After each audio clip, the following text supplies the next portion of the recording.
السلام علیکم ناظرین، چینل 6 کے پروگرام سیلیبریٹی ٹائم کے ساتھ میں ہوں آفاق نیر۔ گزشتہ ایپیسوڈ میں ہمارے ساتھ موجود تھے ظفر خضر صاحب، جو گیٹ اپ پاکستان کے پریزیڈنٹ ہیں اور ڈو پیس کے فاؤنڈنگ ممبر۔ تو آئیے ان سے گفتگو دوبارہ آغاز کرتے ہیں۔ ظفر صاحب، میں اگر پاکستان میں تعلیمی نظام کو دیکھتا ہوں تو یہاں پہ پرائیویٹ سکولز ہیں، پھر گورنمنٹ سکولز ہیں، مدرسے ہیں، یہاں پہ متوازی کئی نظام چل رہے ہیں۔ غریب بچہ جو ہے وہ پرائیویٹ سکول میں داخلہ نہیں لے سکے گا، اور ظاہر ہے کہ ایک طبقاتی تفریق جو ہے وہ جنم لیتی ہے۔ یہاں پہ آپ کیا سمجھتے ہیں کہ حکومت یا ریاست کیا رول پلے کر سکتی ہے کہ یہ گیپ کم ہو اور غریب بچوں کو بھی دوسرے مواقع ملیں اچھے اسکولوں میں پڑھنے؟ دیکھیں، یہ بہت ہی افسوس کی بات ہے، بڑی ناانصافی ہے کہ امیروں کے بچے جسے مڈل کلاس بھی آ جاتے ہیں، جو افورڈ کر سکتے ہیں 2,000 5,000 10,000 روپے فیس، ان کے بچوں کو بہت اچھی ایجوکیشن مل رہی ہے، اور پھر غریب کے بچے جن کو بہت ہی تھرڈ کلاس ایجوکیشن مل رہی ہے، آپ نے ان کو فیل کر دیا۔ پاکستان نے اپنے غریب بچوں کو فیل کر دیا، ان کا قصور نہیں ہے، آپ ان کو ایجوکیشن نہیں پرووائڈ کر رہے۔ تو ایک سوال ہے کہ بھئی ایجوکیشن سسٹم کو بنانے میں بڑا ٹائم لگے گا، نا آئی ایگری کہ بھئی اگر آپ ایجوکیشن سسٹم جو اس وقت چل رہا ہے، گورنمنٹ کے اسکول ہیں لاکھوں، اس کو آپ اگر امپروو کرنا چاہیں تو بہت ٹائم لگے گا۔ اس کا کوئی شارٹ کٹ ہے بھائی؟ پھر آپ دیکھیں اپنے پڑوسی ملک کو کہ انہوں نے کیا کیا، اور بھی دنیا میں اور بھی کنٹری ہیں، لیکن میں کیونکہ بھارت ہمارا پڑوسی، اور بیسکلی ہم چاہتے ہیں کہ ہم کم از کم وہ کام تو کریں یار جو وہ اپنی عوام کے لیے کر رہے ہیں بیسکلی۔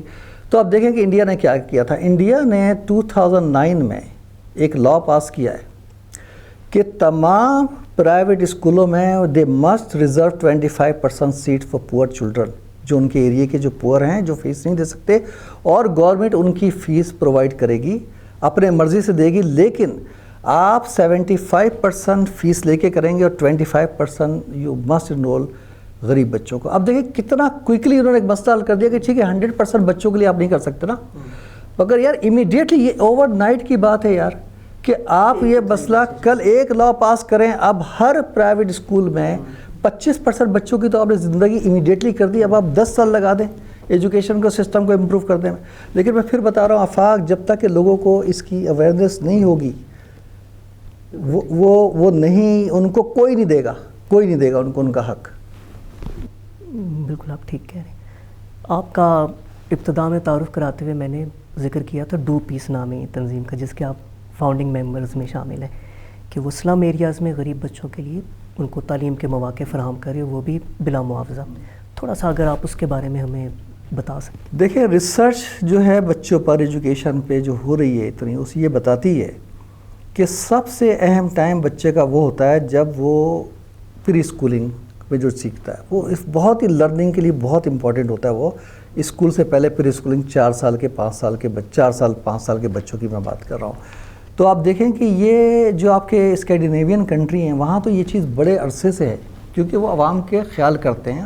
جو پالیسی بنتی ہے اس میں مقصد ہوتا ہے کہ سب سے پہلے عوام کا جنرل فائدہ ہو، کسی ایلیٹ گروپ کا نہ ہو، ویسٹڈ انٹرسٹ کا نہ ہو، ٹھیک ہے؟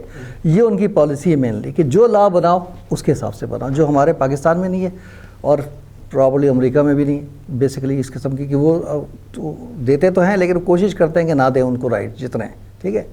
تو اب آپ آتے ہیں کہ نیو یارک نے بھی کچھ سال پہلے لاء پاس کیا کہ ہر بچے کو نیو یارک اسٹیٹ میں free schooling all day long provide کی جائے گی۔ نیو جرسی اس پہ کام کر رہا ہے۔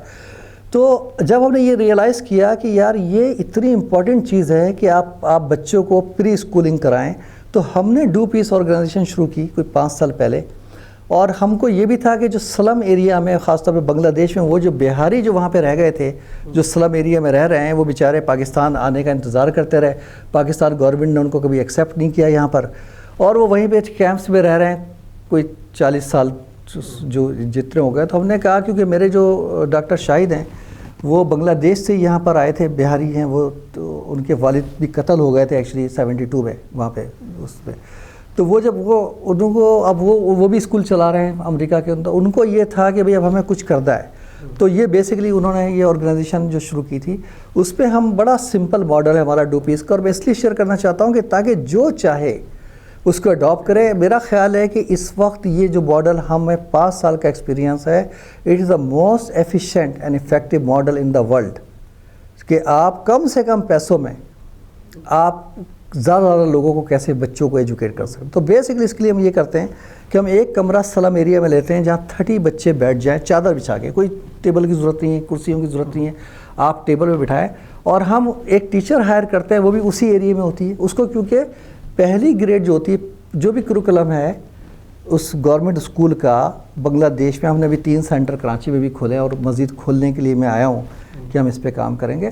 تو اس کی جاب یہ ہے کہ وہ بچوں کو 70% مٹیریل کریٹ کرے گی, پڑھائے گی اس کو, بچوں کو پہلی جماعت کا. Very clear objective. اور ہم صرف پڑھاتے ہیں جیسے بنگالی زبان ہے یا اردو زبان ہے, انگلش ہے اور میتھ ہے, بس 3 چیزوں پہ فوکس ہے. ٹھیک ہے. 2 گھنٹے کے گروپ ہوتے ہیں, 30 90 لوگ بچے آتے ہیں اس میں. ایک کمرہ, بیتھ روم ہے نہیں ہے, لائٹ ہے نہیں ہے, بھائی آپ کو بچہ جو آ کے آپ کا 8 سے 10, 10 سے 12, 12 سے 2, یہ 90 بچے آ گئے آپ کے پاس. آپ نے اس بچے اس کا ہے. اور ہمارے 8 اسکول میں ایک سپروائزر ہوتا ہے جو کوالٹی کنٹرول کرتا ہے, کہ وہ جا کے دیکھتا ہے کہ وہ ایجوکیشن اچیو ہو رہی ہے. گول ہے very clear, 70% material first grade کا. اچھا, یہ بچے وہ ہیں جن کے کبھی پیرنٹس بھی اسکولوں میں نہیں گئے. ٹھیک ہے, کوئی فیوچر نہیں ان کا, کیا فیوچر ہے. اچھا, اب ہم نے کیا کیا کہ ان بچوں کو 1 سال پڑھا کے ہم پھر ان کو لے جاتے ہیں گورنمنٹ اسکولوں میں, ان کو ایڈمیشن دلاتے ہیں. ٹھیک ہے.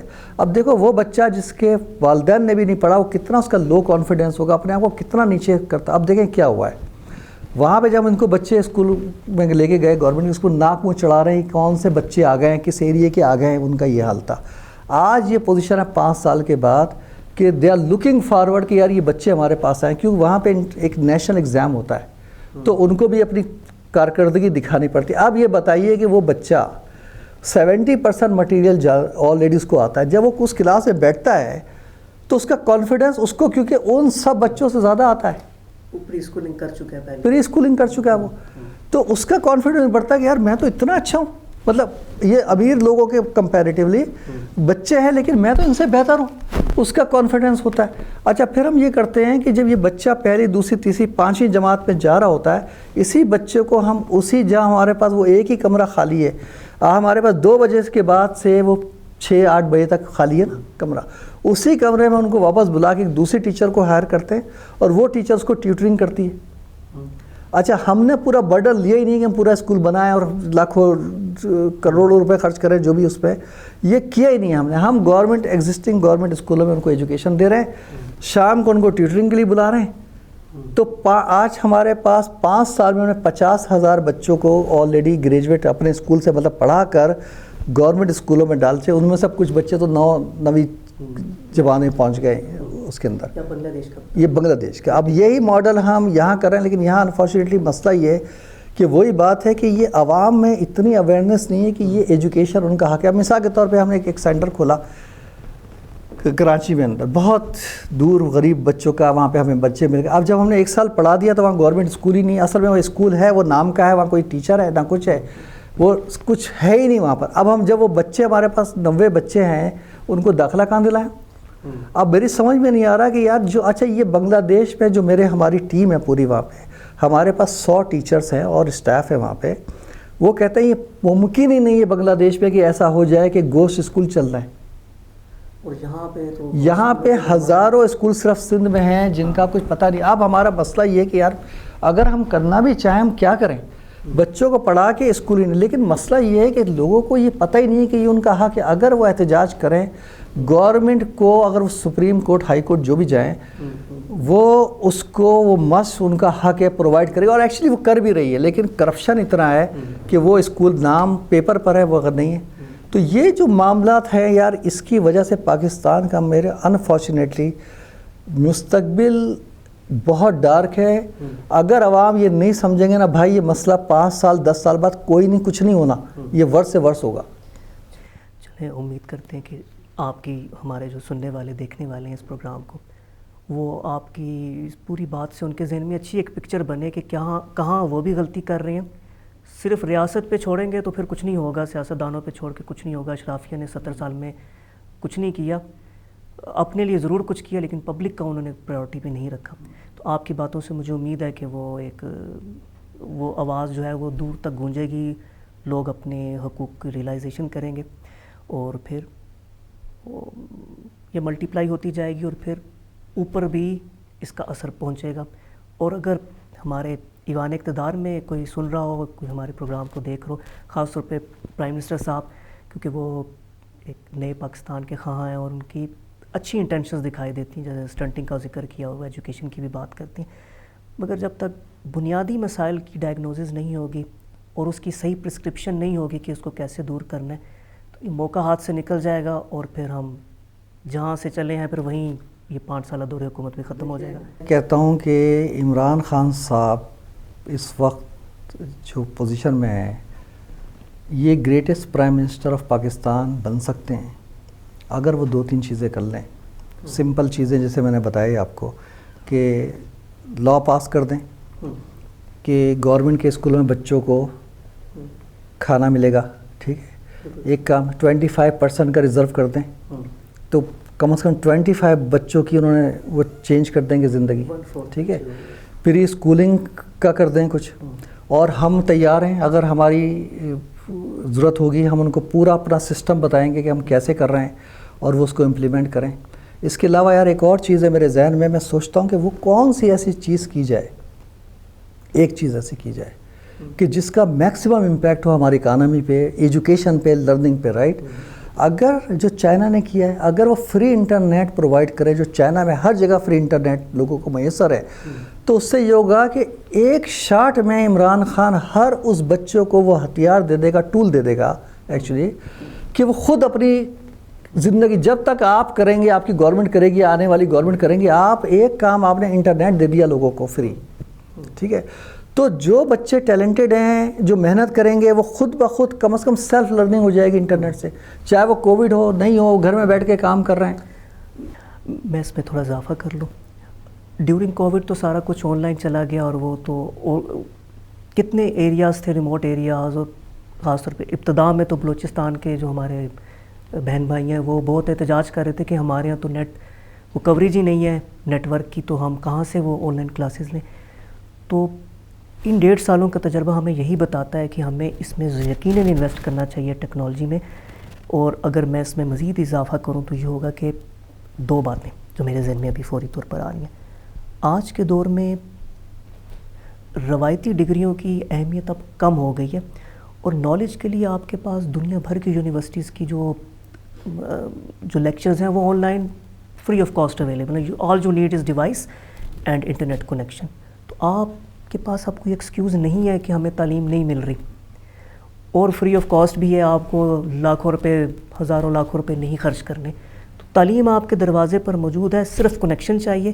سیکنڈ یہ کہ اگر یہ جیسا کہ آپ نے انٹرنیٹ ایکسیس کا کہا، یہ ایسا ہو جائے تو ہم آئی ٹی کی فیلڈ میں ہم بہت آگے جا سکتے ہیں، اور ہماری ایکسپورٹ جو ہیں وہ بڑھ سکتی ہیں، کیونکہ آئی ٹی از دی کی. لیکن اس سے پہلے آپ نے ایک اور بات کا بھی ذکر کیا کہ کوئی ایک ایسا کام کیا جائے جو بہت بڑا امپیکٹ لائے. ظفر صاحب، اس گفتگو کو ہم مزید اس کا دائرہ پھیلانا چاہیں گے، کیونکہ آپ نے جو پوائنٹس ریز کیے ہیں وہ بڑے پرٹیننٹ اور اہم ہیں. مگر میرا سوال جو میں نے کچھ دیر پہلے ایک نقطہ اٹھایا تھا کہ یہ سارا کچھ کیسے ہوگا، کیونکہ اس کے لیے تو ہماری سرکار کہتی ہے کہ بھائی ہماری تو معیشت ہی نہیں اجازت دیتی، ہم قرضوں کے بوجھ تلے دبے ہوئے ہیں، ہم پیسہ کہاں سے لائیں. تو یہ وہ موضوع ہے جس کے اوپر میں آپ سے ضرور گفتگو کرنا چاہوں گا، کیونکہ شاید یہی وہ ایشو ہے جس کی وجہ سے یہ نہ ہو رہا ہو. کیا ہمارے پاس اس کی کوئی ریمیڈی ہے، کوئی آپ کے پاس کوئی ماڈل ہے؟ مگر اس پر ہم اگلی ایپیسوڈ میں بات چیت کریں گے. ناظرین، ڈو پیس کے فاؤنڈنگ ممبر اور گیٹ اپ پاکستان کے پریزیڈنٹ ظفر خضر صاحب کے ساتھ ہماری گفتگو جاری ہے. میں امید کرتا ہوں کہ جتنا میں محظوظ ہو رہا ہوں اور مجھے جتنا سیکھنے کو مل رہا ہے، آپ بھی میرے ساتھ ساتھ ویسے ہی محظوظ ہو رہے ہوں گے، اور ویسے ہی آپ کی نالج میں بھی اضافہ ہو رہا ہوگا. آج کی ایپیسوڈ کا ٹائم یہاں پر ختم ہوتا ہے.